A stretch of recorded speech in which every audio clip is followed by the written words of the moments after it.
Olá, como vai? Eu sou Bernardo e sou seu professor de História.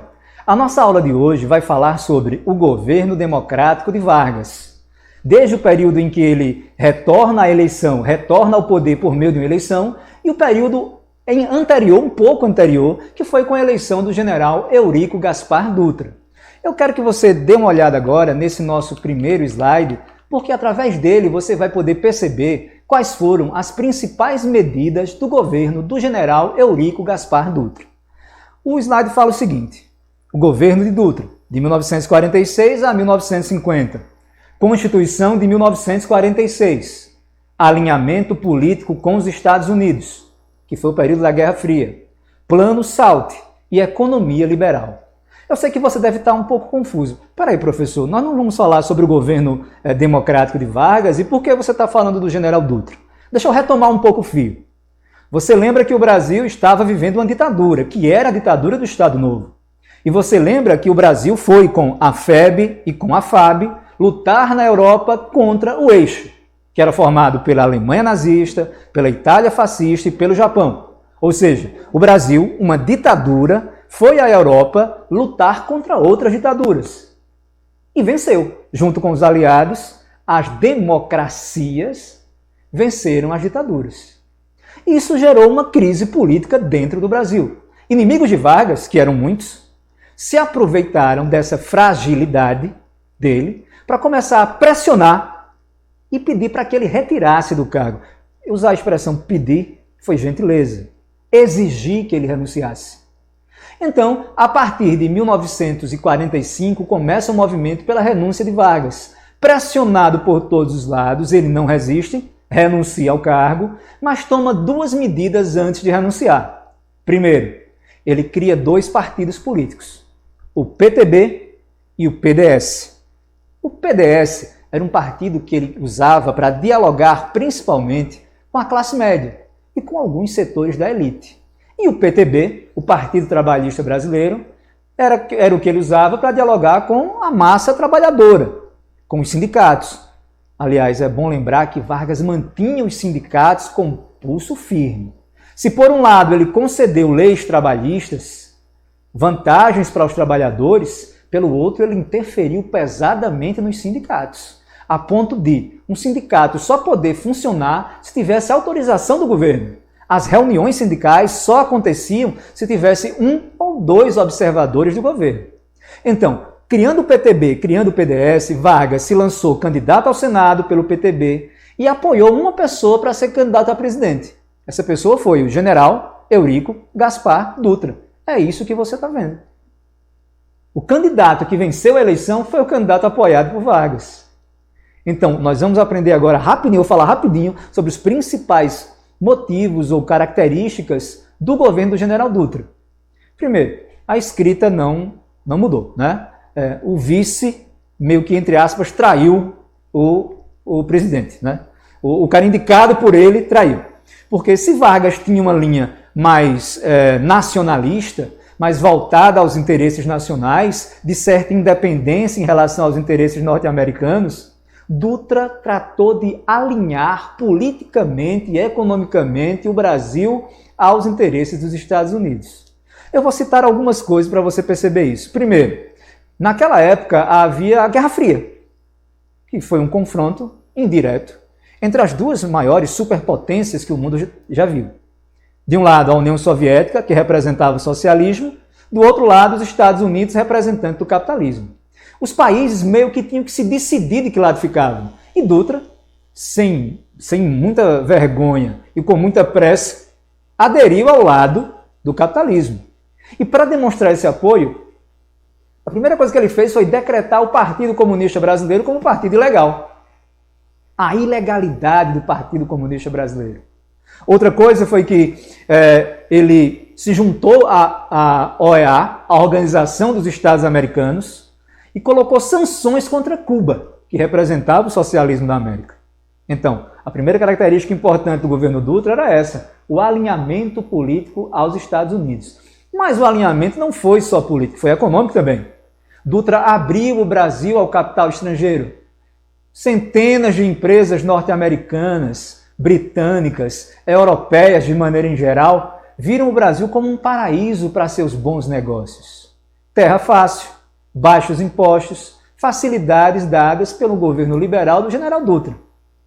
O general Dutra criou um plano econômico que ele pretendia, não sei se você já percebeu, a maioria dos planos econômicos tem sigla, né?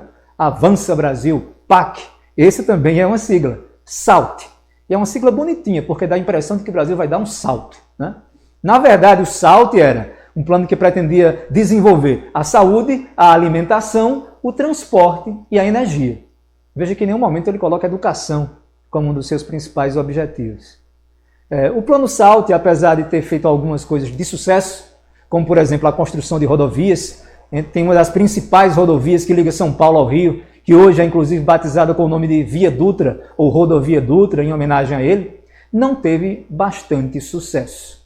Mas um ponto mais interessante do governo de Dutra, sem dúvidas, foi a criação da Constituição de 1946. Uma Constituição que veio a substituir a Constituição anterior da ditadura do Estado Novo. Você, está dizendo, professor, e tinha Constituição na época da ditadura do Estado Novo? Amigo, você acha, ou amiga e amiga, né? Você acha que os ditadores dizem abertamente que são ditadores? Você espera que eles coloquem outdoors dizendo estamos vivendo na ditadura? Não. Eles encontram formas de escamotear, de transfigurar a ditadura. Na época do Estado Novo, Vargas pediu para um amigo seu, o grande jurista Francisco Campos, criar uma Constituição. Como assim, professor? Um homem criar uma Constituição? Ele não criou do zero. Ele pegou como base a Constituição da Polônia, que era uma Constituição de inspiração fascista, adaptou à realidade brasileira e criou a Constituição de 37. Por isso que o Brasil precisou de uma nova Constituição em 46, que era uma Constituição democrática, garantia liberdades civis, garantia o voto. Inclusive foi com essa Constituição que as mulheres votaram de fato. Apesar de tudo, essa Constituição ainda tinha suas contradições. Como eu acabei de falar, proibiu o Partido Comunista Brasileiro, por exemplo. Não era democracia para todos, afinal. Então, seguindo, nós vamos falar agora do retorno de Vargas. Tem até um outro slide, eu quero que você agora preste atenção nesse novo slide. O título que eu coloquei nesse novo slide é O Retorno nos Braços do Povo. Abaixo tem vitória eleitoral com 48,6% dos votos. Proposta nacional desenvolvimentista. E o outro, Estado do bem-estar social. Chama atenção para essa imagem. Queria que você desse uma olhada nessa imagem, que é uma charge. É uma imagem cômica, né? Onde tem uma colher gigante, Vargas com o lenço vermelho característico dos políticos do Rio Grande do Sul mais populistas, carregado pelo povo com essa colher. E na frente um cartaz que diz, foi de colher. Claro que a expressão foi de colher, para dizer que foi fácil, né? Sugere que comer de garfo é mais difícil e de colher é facinho. E de fato, se você observar a vitória expressiva de 48%, foi sim de colher. Canções foram feitas, manchetes de jornais anunciaram, pediam para colocar o retrato do velho de novo no mesmo lugar. Vargas era uma pessoa extremamente carismática. Poucos políticos na história do Brasil tiveram tanto carisma quanto ele. E nessa nova fase de governo, ele sabia que o ambiente não era mais o mesmo da ditadura. Ele não tinha mais o poder do decreto. Ele não podia mais simplesmente, pela sua força e pela sua vontade, fazer o que ele achava que era necessário. Ele tinha que convencer o Congresso a aprovar as leis.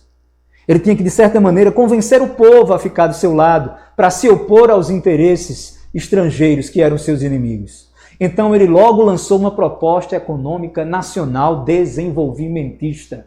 Ele disse, vou criar mais empresas estatais, porque eu acho que essas empresas estatais são o caminho para o desenvolvimento do Brasil. Claro que isso feriu interesses estrangeiros, de grandes empresas estrangeiras que tinham seus asseclas aqui no Brasil. Quando eu falo asseclas, quer dizer, tinham pessoas que seguiam seus princípios aqui no Brasil. Então, diante disso, Vargas tentou colocar em ação a sua política. Por isso eu quero que você dê uma olhada nesse outro slide que eu tenho aqui. Nesse slide eu falo especificamente sobre a criação da Petrobras. Priorização das empresas estatais proposta de criação da Eletrobras e campanha O Petróleo é Nosso. Volta para cá para poder te explicar melhor algumas coisas. Veja, quando Vargas falou em nacional desenvolvimentismo, ele estava falando em criar empresas estatais. Só que o contexto favoreceu a ele, porque nesse mesmo período foi descoberto no Brasil grandes reservas de petróleo no litoral carioca, na região de Campos, e isso instigou, atiçou os interesses das grandes multinacionais do petróleo, tanto norte-americanas, quanto britânicas, quanto holandeses. Elas viram nessas reservas de petróleo a possibilidade de lucros absurdos. Só que, de acordo com a proposta dele, Vargas via no petróleo que existia no Brasil uma possibilidade de gerar desenvolvimento para o país. Começou então aí um embate político. E no meio desse embate político estava a criação de uma empresa nacional que teria o monopólio da extração, do refino e da distribuição de petróleo. Vargas lança a proposta de criar a Petrobras, ou Petróleo Brasileiro. Claro, o Brasil era uma democracia, então ele não podia simplesmente criar uma empresa estatal por decreto.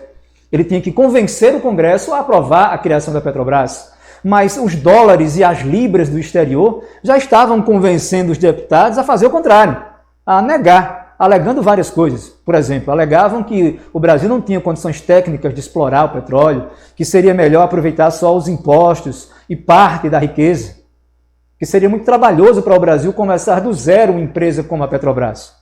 Entretanto, Vargas não descansou. O ideal dele era, sim, de fato, criar uma empresa nacional. Por isso que ele começou com uma campanha nacional chamada O Petróleo é Nosso.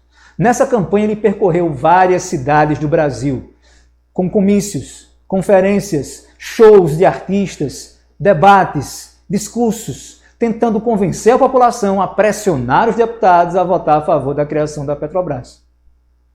E assim aconteceu. A criação da Petrobras foi aprovada e ela foi criada. Entretanto, eu ouso dizer que com essa medida, Vargas selou o destino do seu governo. Observe por quê. Veja o próximo slide. Nesse próximo slide eu falo sobre oposição política. Com a criação da Petrobras, a oposição política de Vargas se intensificou. E criou-se no Brasil, observe o que está dizendo no slide, um clima de crise política permanente. Tensão social. O papel da União Democrática Nacional, cuja sigla é UDN, Carlos Lacerda e o caso da Rua Toneleiros. Vem para cá. Vê. A elite econômica do Brasil, os interesses estrangeiros, não engoliram a criação da Petrobras. Não engoliram e começaram a tentar desestabilizar o governo de Vargas para anular esse processo. Essa desestabilização foi comandada pelo partido da oposição, a UDN. Vamos tentar buscar um pouco o DNA da UDN. Ficou uma coisa meio esquisita, DNA da UDN, mas tudo bem. Vê, a UDN, ou União Democrática Nacional, ela foi fundada por políticos que tinham ligações com um antigo Partido Republicano Paulista, ou seja, com a oligarquia do café. Lembram? Aquele grupo político que fez a Revolução Constitucionalista, que não engolia Vargas, ele retornou com mais força política. A UDN, comandada por um homem chamado Carlos Lacerda, que era jornalista, dono de jornal, radialista e político, foi deputado federal, foi governador do estado da Guanabara. Na época havia um estado da Guanabara, porque a capital do Brasil era o Rio de Janeiro, e a capital ficava no estado da Guanabara. Esse homem, essa liderança, foi o principal opositor de Vargas. Todos os dias, nas rádios, nos jornais, ele criticava Vargas, acusações de corrupção. Claro que muitas delas verdadeiras, né? Eu espero que a minha narrativa não esteja fazendo parecer que Vargas era um santo. Eu já mostrei que ele foi um ditador na aula anterior. E com certeza há envolvimentos dele com corrupção. Entretanto, a questão é o uso do discurso contra a corrupção como arma política. Carlos Lacerda e a UDN acusavam Vargas de várias coisas e tentavam desestabilizar o seu governo. A gota d'água, né, porque a história às vezes gosta de uma gota d'água ou de um estopim, né, de um fogo, uma chama para acender o estopim. A gota d'água que fez a situação ficar insuportável no governo Vargas foi o caso da Rua Toneleiros. Eu chamo a atenção de você para a imagem que tem no slide. Essa imagem é interessante porque ela mostra esse homem que você está vendo carregado nos braços de soldados.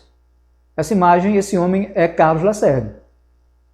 Um certo dia ele saiu de casa, ele era governador da Guanabara na época, ele sai de casa com seu motorista, que era um major da aeronáutica, vai trabalhar, mas o seu carro é emparelhado por outro veículo na estrada. E esse outro veículo emite disparos contra o carro em que Carlos Lacerda estava. Vários desses disparos pegaram no veículo, mas nenhum pegou nele. O motorista e segurança que foi morto.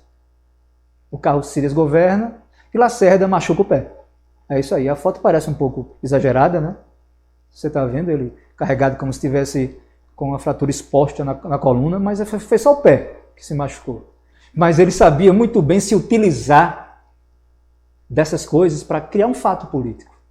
De qualquer maneira, foi algo muito grave. Uma tentativa de assassinato a um político de expressão.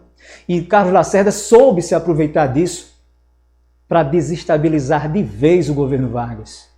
Ele foi às rádios, foi aos jornais, e o argumento era mais ou menos assim: um assassino está nos governando, vocês sabem quem mandou me matar, foi o senhor Getúlio Vargas, não podemos permitir mais que ele governe. Isso criou uma chama que se espalhou pelo Brasil. Todos os inimigos de Vargas se aproveitaram disso. O eco contra ele crescia cada vez mais. Chegou a ter, inclusive, reuniões ministeriais em que os próprios ministros militares, que antes apoiavam Vargas, chegaram a pedir para que ele renunciasse.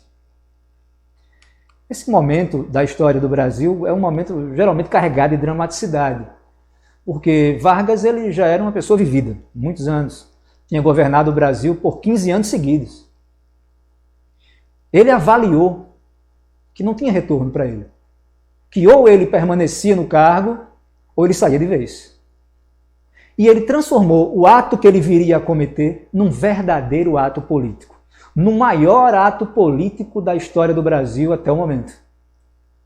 Vargas volta após a reunião para o seu gabinete, no Palácio do Catete, isso aí. Antes de existir o Palácio da Alvorada, a sede do governo presidencial que ficava no Rio de Janeiro era o Palácio do Catete. Então ele volta para o Palácio do Catete, escreve uma carta que se tornou um documento de acusação política. Eu trago aqui no slide, por isso eu quero que você preste atenção dele, trago o original da carta, à esquerda, manuscrito por ele, e do lado direito eu coloco um trecho amplificado para que vocês entendam a intenção de Vargas com essa carta e a intenção dele com o suicídio. Por favor, eu não estou aqui entrando na psicologia de uma personagem histórica. Não dá para avaliar, de fato, as motivações que levaram Vargas a cometer suicídio. A subjetividade das pessoas é um terreno em que poucas pessoas são capazes de pisar. Eu não estou querendo fazer isso. Eu estou apenas analisando historicamente, com base em documentos, as reações políticas ao que o suicídio de Vargas conduziu. O trecho que eu quero chamar a atenção de vocês é o que diz assim: deixo a sanha dos meus inimigos, o legado da minha morte. Vargas diz: deixo a vontade exagerada de sangue dos meus inimigos, a minha morte como presente. Ele praticamente está querendo dizer o seguinte para o povo que o seguia. Ele está querendo dizer assim: quer encontrar um culpado pela minha morte? São os meus adversários políticos. É a UDN, é Carlos Lacerda. São esses políticos ligados à elite econômica e aos interesses norte-americanos. Eles me levaram a fazer o que eu fiz. Tem trechos incríveis na carta dele. Ele diz: dei a minha vida a esse país. Agora entrego a minha morte. Deixo a vida para entrar na história. E de fato deixou. Após a morte, a leitura da carta que se espalhou em vários jornais, a fúria popular se voltou contra os inimigos de Vargas. O próprio Carlos Lacerda teve que sair do Brasil. Passou alguns meses fora. Os jornais dele foram empastelados, quer dizer, destruídos. E o clima político ficou muito difícil para quem era inimigo de Getúlio Vargas. Por isso, o sucessor dele foi eleito pelo PSD, um partido ligado a Vargas também. O sucessor dele, JK, foi eleito com um discurso muito semelhante ao discurso de Vargas, o discurso de desenvolvimento.